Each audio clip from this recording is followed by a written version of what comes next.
नेमका आम्ही काय करायलोय तर या सांगतो.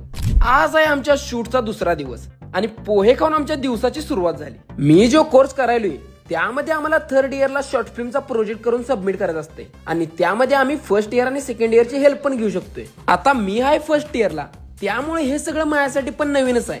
पण आम्हाला चांगलं सिनियर मिळाल्यामुळे ते पण आम्हाला सपोर्ट करतात. आणि शूट मध्ये काय फक्त कामच नसतंय तर कामासोबत मज्जा मस्ती पण चालूच असते. मग अर्ध शूट कंप्लीट करून आम्ही जेवायला बसलो आणि जेवण करून मग परत शूट चालू केलं. आणि आता मला सेटवर राहायला आवडायला लागले. पण आज आमच्या शूटचा शेवटचा दिवस होता त्यामुळे रॅपअप होणार होतं. पण मी तुमच्या शॉर्ट फिल्म मध्ये काम करायला कधी पण रेडी आहे आणि हे आमच्या सिनियर साठी होतं. चला, व्हिडिओ आवडला असेल तर लाईक, कमेंट, शेअर आणि तुमच्या भावाला फॉलो करायला विसरू नका. आणि रात्री 9:30 ला शांत गुंज ऑफिशियली रॅपअप झाले. आता काय